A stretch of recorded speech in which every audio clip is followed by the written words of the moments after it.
नमस्कार दोस्तों। आज एक जल्दी में आना पड़ा क्योंकि एक ऐसा इंसिडेंट ईवी स्कूटी के साथ नोएडा में हुआ जिसमें सेक्टर 66 में चार्जिंग वो कर रहे थे, जैसा बताया जा रहा है, स्कूटी पे स्कूटी को, और उसकी वजह से ये इंसिडेंट हुआ जिसमें अभी तक पुष्ट खबर नहीं है, पर दो लोगों की जान गई ऐसा बता रहे हैं, और 50 से ज़्यादा लोग ट्रैप किए हैं। ये फर्स्ट फ्लोर पे था, जैसा वहाँ के पुलिस अधिकारियों ने बताया। और कि ये जो चार्जिंग के दौरान स्कूटी के ये सब हादसा हुआ है। खैर, और सारी बातें दीगर हैं। आज जो मुख्य मुद्दा है, और तुरंत तुरंत में आज मैंने शिकारा साहब को भी अ, निमंत्रण दिया कि इस पे आप बात करें। तो चार्जिंग के वक्त ईवी को क्या क्या प्रिकॉशंस होनी चाहिए, ये चार्जिंग पे क्या प्रॉब्लम होती है, आज इन सब बातों की हम जानकारी लेंगे अपने expert, automobile expert Anil Chikkara साहब, फॉर्मर डिप्टी कमिश्नर ट्रांसपोर्ट, और अभी भी बहुत सारी बॉडियों के एक्सपर्ट। तो हम चिक्कारा साहब का अपने चैनल जीएसए पोस्ट में स्वागत करते हैं। चिक्कारा साहब, नमस्कार। नमस्कार सर, नमस्कार, बहुत बहुत नमस्कार। मैं आपने ये बात बिल्कुल सही कही कि क्योंकि कल दुर्घटना घटी और आज पूरे मीडिया में इस प्रश्न चिन्ह उठने लगे हैं कि ये जो इलेक्ट्रिकल व्हीकल्स है ये सेफ है कि नहीं। क्योंकि एक तरफ हम आपने स्टोरीज में देख ही रहे हैं कि हमने फॉसिल फ्यूल की रिप्लेसमेंट का पूरे देश ने एक प्रोजेक्ट ले रखा है और उसमें वो अल्टरनेटिव फ्यूल की भी बात करते हैं और इलेक्ट्रिकल व्हीकल एक बड़ा सोर्स है जिससे कि हम अपना फॉसिल फ्यूल का प्रेशर कम कर सके। और ये इसकी जो प्रोग्रेस है वो बहुत स्पीड से चल रही थी, चल भी रही है। लेकिन बीच बीच में इस तरह की जो दुर्घटनाएं आती है तो उससे पब्लिक का कॉन्फिडेंस कम होता है। और ये बात तो बिल्कुल सही है और आपने भी आज जैसे ही खबर मिली आपने भी इस को लोगों को शेयर करने के लिए जो एक इनिशिएटिव लिया है ये सराहनीय है। क्योंकि ये जो चैनल है इस चैनल से बहुत सारे लोग वेट करते हैं कि भाई अब हमारे पास क्या नया स्टफ मिलेगा। तो जी। ये तो अवाना साहब आपका बहुत बहुत धन्यवाद कि जी। आपने लोगों को तुरंत इंफॉर्मेशन देने के लिए आज ये इंटरव्यू रखा है। जी। धन्यवाद। थैंक यू जी। सर। चिक्कारा जी साहब, सर। ये बड़ा सेंसिटिव इशू है। तो आज जी सबसे जी। पहले हम जानना चाहेंगे कि जी जो ईवी से आग लगती क्यों है। जी। जी जी। बिल्कुल बिल्कुल। मैं आपको इसमें थोड़ा सा बेसिक से बात करता हूँ कि जो आग लगने का जो एक मुख्यतः जो सबसे बड़ा कारण है वो टेम्परेचर है। यानी कि टेम्परेचर अगर हमारा किसी भी तरीके से ज्यादा होगा तो हमारा ईवी के अंदर बैटरी के अंदर इसमें आग लगने की संभावना है। और दूसरा है शॉर्ट सर्किट। शॉर्ट सर्किट वो इलेक्ट्रिकल जो अगर हमारा जो सिस्टम में किसी भी तरह से एक्सेस करंट पास होगा तो एक्सेस करंट पास होने का मतलब है अगेन टेम्परेचर। तो टेम्परेचर किसी भी अवस्था में किसी भी कारण से अगर चाहे वो इंटरनल हो चाहे एक्सटर्नल हो तो अगर कोई टेम्परेचर हमारा बढ़ जाता है तो हमारा ईवी को एक रिस्क आता है। अब मैं तो आपको एक टेम्परेचर बहुत तो हाँ टेम्परेचर टेम्परेचर जी चिक्कारा साहब, चाहे गाड़ी जी के अंदर का हो, स्कूटी के अंदर का हो, कार के अंदर का हो, और यस बाहर का, दोनों ही जो जी टेम्परेचर हैं उनका हम्म असर पड़ता है। अगर हाई टेम्परेचर है तो आपका ये यस सुझाव है कि उसमें चार्जिंग नहीं करनी चाहिए। बिल्कुल, बिल्कुल, बिल्कुल, बिल्कुल। ये जो आपने जो बात कही है बिल्कुल सही। इसी बात को मैं आगे बताने जा रहा हूँ। जो हमारे जो सेल्स हैं जहाँ पर बैटरी है तो बैटरी का जो टेम्परेचर है वो किसी भी अवस्था में लिथियम आयन बैटरी की जो मैं बात कर रहा हूँ या एनएमसी की बैटरी बात करता हूँ तो इनका जो टेम्परेचर है वो जर्नली 40 डिग्री से ज्यादा नहीं होना चाहिए। अब मैंने आपको बताया कि इंटरनल टेम्परेचर हो या बाहर का टेम्परेचर हो। अगर हमारी गाड़ियों में जैसे अभी गर्मियों में 45 डिग्री एक आम बात थी तो एक एडवाइजरी आई थी कि आप 12 बजे से शाम के 5 बजे तक आप ईवी चार्जिंग ना करें। तो ये बिल्कुल सही है। क्योंकि अगर आपका बाहर का टेम्परेचर पहले से ज्यादा है और फिर आपने इधर से चार्जिंग में भी ऐड किया तो वो टेम्परेचर जो है वो रिस्क जोन में आ जाता है। तो एक तो ये वाली बात है कि आपको बाहर का टेम्परेचर भी मेंटेन करके देखना है। दूसरी बात है कि जो वेंटिलेशन है वेंटिलेशन, जैसा कि कल वाले खबर में भी बताया गया कि वो जो मुझे सूचना मिली थी, वो सूचना मिली थी कि वो जो था बेसमेंट में था। बेसमेंट में अगर कोई चार्जिंग करता है, और बेसमेंट में आप समझते हैं कि हवा का आना-जाना जो है वो रिस्ट्रिक्टेड होता है और वेंटिलेशन होता नहीं है। और फिर दूसरी बात कि अगर जैसे कोई गाड़ी आई है ईवी के, चाहे वो टू व्हीलर है, टू व्हीलर अगर कोई चल के आई है, तो चलने पे भी उस गाड़ी का टेम्परेचर लेट अस से कि 35 डिग्री 36 डिग्री से ज्यादा होता है, और फिर हमने चार्जिंग भी कर दिया। तो चार्जिंग में अगर वो, ऐसी बात नहीं कि एकदम 40 पे कोई दुर्घटना घट जाएगी, लेकिन अगर हमारा वो टेम्परेचर किसी तरह से बढ़ता गया, अब बढ़ने में कुछ इंटरनल फॉल्ट भी हो सकते हैं, तो उन फॉल्टों पे मैं बाद में बात करूंगा। तो पहले तो ये है कि आपका जो जिस जगह पर वो चार्जिंग की जा रही है, अब जैसे अगर वो धूप में अगर कोई गाड़ी चार्जिंग की जाएगी तो ये बहुत बड़ा रिस्क है। और मैंने एक ई रिक्शा चार्जर भी देखे हैं, वो धूप में खड़े होकर चार्जिंग कर रहे होते हैं, बड़ा रिस्की है, और गर्मियों में तो बहुत ज्यादा है। तो इस तरह का जो है कि खुली धूप में इलेक्ट्रिकल व्हीकल को चार्ज नहीं किया जाए। दूसरी बात है, उसको शेड के अंदर किया जाए। शेड में अंदर में करने के बाद में भी ऐसी जगह हो जहां हवा हो।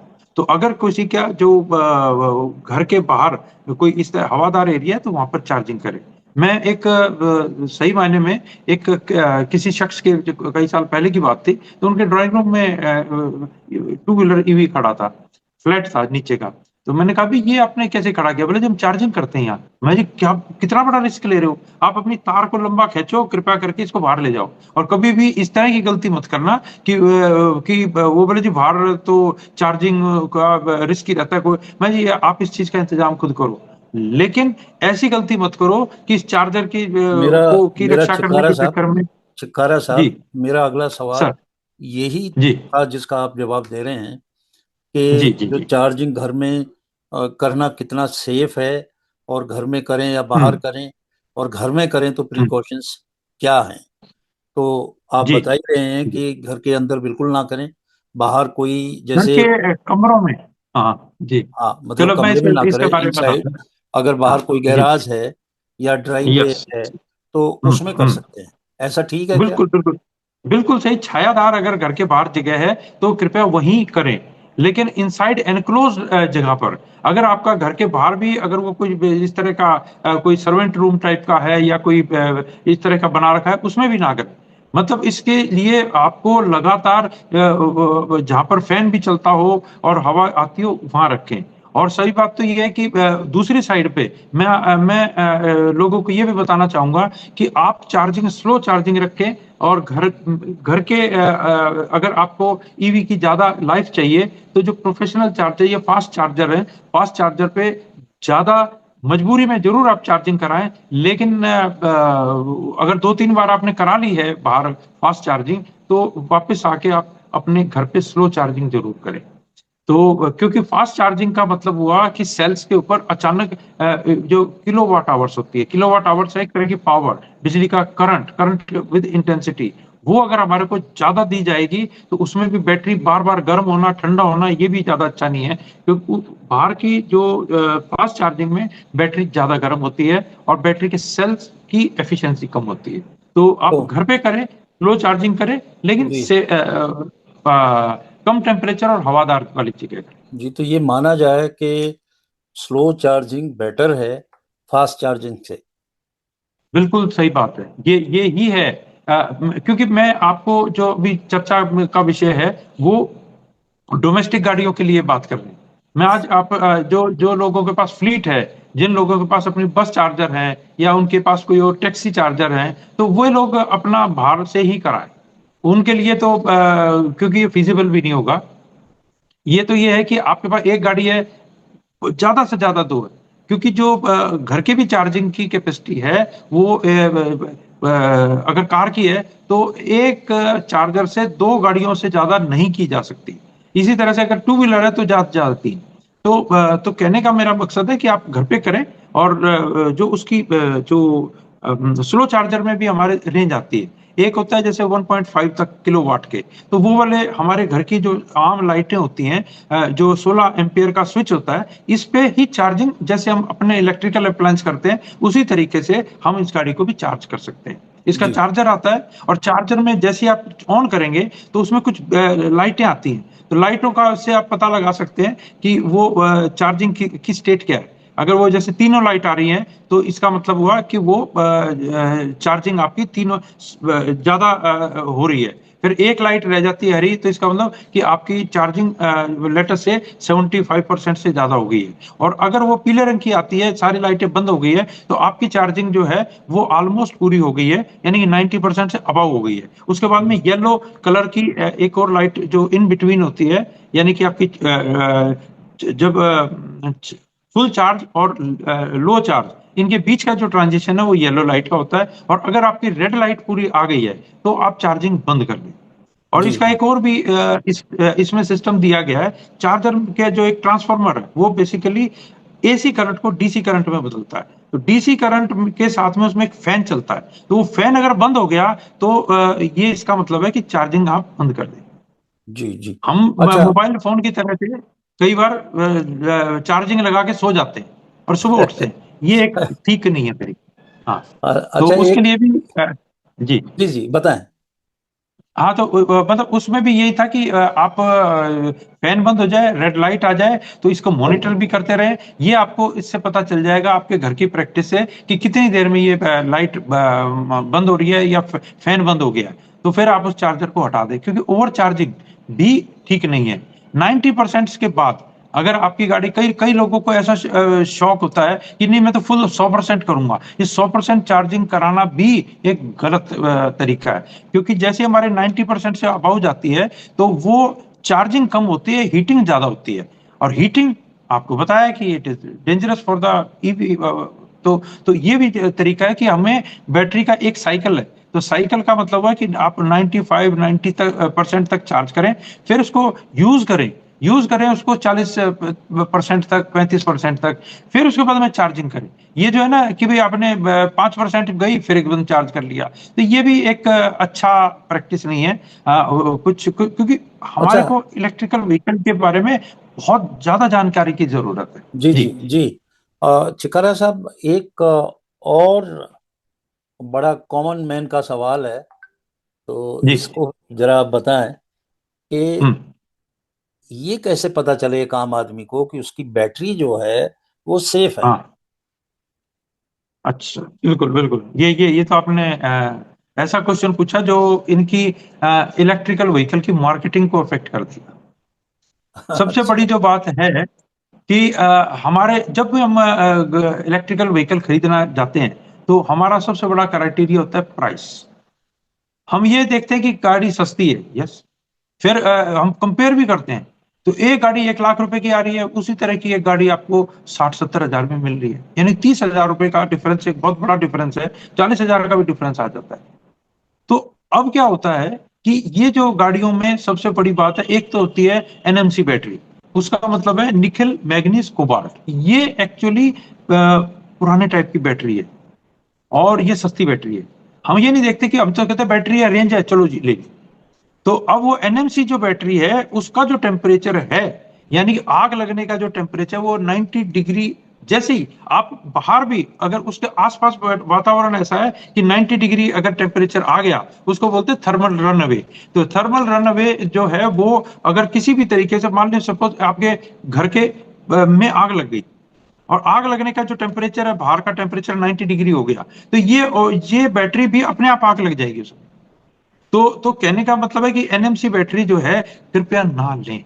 आज से 4-5 साल तक पहले तक ये वाली बैटरियां ही आती थी, तो उन बैटरियों में डिफेक्ट था। अब आने लगी है lithium ion phosphate LFP battery. इसका जो थर्मल रन अवे है वो दुगना है, यानी कि 170 डिग्री तक दे कैन विथस्टैंड। और दूसरी जो बात है कि एनएमसी के अंदर जो एक हमने देखना पड़ेगा कि एक साइकिल्स आता है। तो साइकिल एनएमसी बैटरी में 800 हजार तक होते हैं, और ये वाली बैटरी की रिप्लेसमेंट आपको 6 साल, 5 साल, 6 साल के या 7 साल में, डिपेंडिंग अपॉन यूज। क्योंकि एक साइकिल साइकिल का मतलब हुआ कि एक बार चार्ज हो गई, लेट अस से 95-90%, और फिर उसके बाद में डिस्चार्ज हुई 40। फिर हमने जो चार्ज किया 40 से 90 तक का, तो उसको बोलते हैं एक साइकिल। तो हमने अगर इस गाड़ी को सपोज एनएमसी में हमारी 700 के करीब की जो चार्जिंग मिलती है, तो इसका मतलब हुआ कि आपकी बैटरी को रिप्लेस करना पड़ेगा। हमने सस्ती तो मिल गई गाड़ी, लेकिन उसके बाद में जो बैटरी का जो चेंज करने का 5-6 साल पे आएगा, ये आपके लिए कष्टवर्धक होगा। अब आपको गाड़ी खरीदनी है तो एलएफपी खरीदें। एलएफपी के अंदर साइकिल देखें, साइकिल अगर उसके अंदर लेटेस्ट से आपकी 2000 है, 2500 है, आप गो फॉर दैट। यानी कि वो गाड़ी आपको 15 साल की भी पूरी लाइफ देगी। और उसके बाद में जब ये गाड़ी बिकेगी 15 साल के बाद में, हो सकता है कि आपको बैटरी की जो कीमत है वो 20,000 के करीब मिल जाए, मतलब हो सकता है 25 में मिल जाए। तो क्योंकि ये वाली जो बैटरी है ये लॉन्ग लास्टिंग है। अच्छा, फिर जी। एक और जो तीसरी जो चीज है वो एक देखना है कि सॉलिड स्टेट बैटरी है या लिक्विड है। तो लिक्विड वाली जो गाड़ियां हैं, लिक्विड वाली में आग लगने की भी संभावना होती है। अगर अगर आपको एलएफपी मिल गई और सॉलिड स्टेट मिल गई, तो आप निश्चिंत होकर अपनी गाड़ी 15 साल के लिए सोच सकते हैं। और यही फार्मूला आपका कारों में भी काम आएगा। देखिए, कारों में भी तो जो क्योंकि अगर जी, चिक्कारा साहब, जहां तक मुझे अच्छा, इम्प्रेशन है, जो हाँ, कार मैन्युफैक्चरर्स हैं वो तो जी, अच्छी बैटरी लगाते होंगे, जी, जैसा आप जी, कहे। तो प्रॉब्लम आती है कि जो ई रिक्शा वगैरह है, जिसका जी, कोई जी, जी, इतना स्टैंडर्ड वो नहीं है, तो वहां तो हाँ, जो जी, जी, बैटरी मिली वो लगा ली, या यस, इतना उसके ऊपर यस, यस, कंट्रोल नहीं है। तो जो ई हम्म, रिक्शा चलाते हैं भाई जो हैं हमारे, उनको इस पे गौर करनी पड़ेगी। अच्छा, एक मैं आपसे बड़ा अंत में एक हाँ, स्पष्ट सवाल हाँ, पूछ रहा हूँ, जी, जी, क्योंकि समय भी हो चुका है काफी। यस, यस, जी, तो मैं आपसे पूछ रहा हूँ कि सीधी सीधी सी बात, कि जी, क्या प्रिकॉशंस जो है हम्म, चार्जिंग के बारे में ली जाएं, सीधी सीधी सी सरल भाषा बिल्कुल, में बता जैसे हाँ, जैसा एक तो मैं टू व्हीलर की बात करता हूँ कि टू व्हीलर में भी जनरली गाड़ियों में इलेक्ट्रोलाइट वाले लिक्विड वाला सिस्टम होता है। तो गाड़ियों में ना एक स्टैंड होता है सिंगल वाला, मतलब एक तो होता है डबल स्टैंड जिसमें गाड़ी सीधी रहती है। एक एक और स्टैंड होता है वो कैजुअली सा लगा देते हैं, और वो होता है कभी कभी हमें थोड़ी देर के लिए पार्किंग रुकना हो तो वो टेढ़ी जो गाड़ी लगाते हैं, तो वो रिस्की हो सकता है। क्योंकि उसके अंदर क्या होगा कि वो जो लिक्विड है वो एक तरफ बह जाएगा और कुछ सेल्स ड्राई रह जाएंगे। ड्राई सेल का मतलब हुआ कि टेम्परेचर ज्यादा हुआ, टेम्परेचर ज्यादा हुआ, आप समझ गए। तो एक जी। तो ये वाली समस्या है। अच्छा, दूसरी जो बात है कि जो चार्जर है वो ओरिजिनल जो कंपनी के साथ आया वो ही चार्ज करें। कई बार क्या होता है कि जैसे मैंने आपको बताया घर में कई है तो कहता है ले मैंने अपना दूसरा चार्जर लगा दिया। अब दूसरे चार्जर में इस जो चार्जर और बैटरी के बीच में एक बीएमएस होता है। बीएमएस एक कंप्यूटर प्रोटोकॉल का भी काम करता है, वो कंट्रोल भी करता है। अगर बीएमएस भी सस्ती गाड़ियों के अंदर है तो वो बीएमएस खराब भी हो सकता है। और वो फिर आपको जो कनेक्टिव एक प्रोटोकॉल होता है तो कनेक्टर और बैटरी के बीच में, तो अगर वो कनेक्टर सही तरीके से नहीं लगा तो भी आपकी ओवरहीट कर सकती है। तो ये भी एक प्रिकॉशन रखनी है कि ओरिजिनल चार्जर लगाएं। तीसरी बात है कि आप अपने चार्जर को उसके साथ जो कंपनी वाला जो आदमी आएगा उसके साथ उसकी देख रेख में आप अपनी जगह बनाएं है, क्योंकि कारों के लिए तो वो लोग ही लगाते हैं। अगर आपने कोई लोकल अपनी तरफ से लगाया तो वो रिस्की रहेगा। अच्छा, एक चीज और मैं लास्ट में आपको बताना चाहूंगा, इन गाड़ियों में जीपीएस अपने आप लगा होता है। इवन ई रिक्शा में भी होता है। आपने अभी पिछले कुछ दिनों पहले सुना होगा कि किसी लोगों ने मोबाइल से ई रिक्शा बंद कर दिए। तो इनके पास एक रिमोट कंट्रोल होता है जो मैन्युफैक्चरिंग कंपनी के साथ होता है।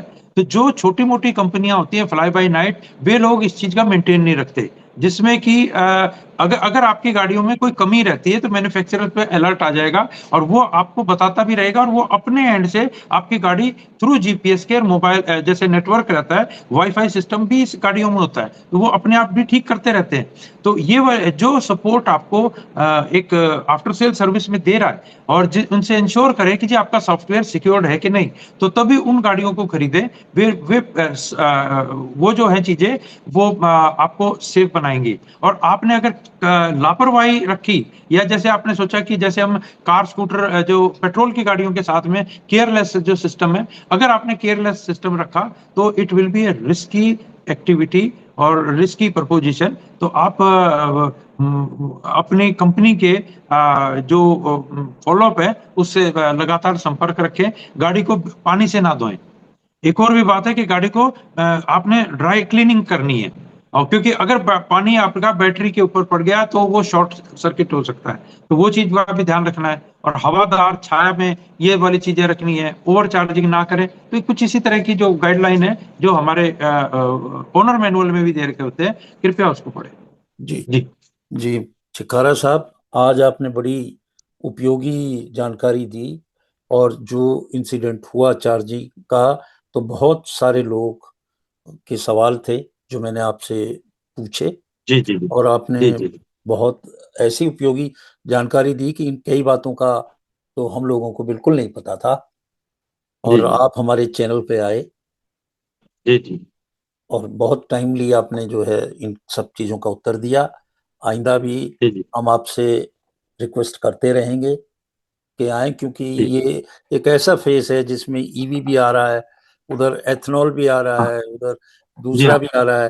तो कई चीजें जी हाँ एक जी साथ चल रही हैं और लोगों की क्यूरियोसिटी है ये सब जानने की।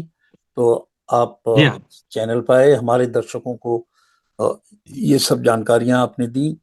आपका बहुत बहुत धन्यवाद चिक्कारा साहब, और नमस्कार।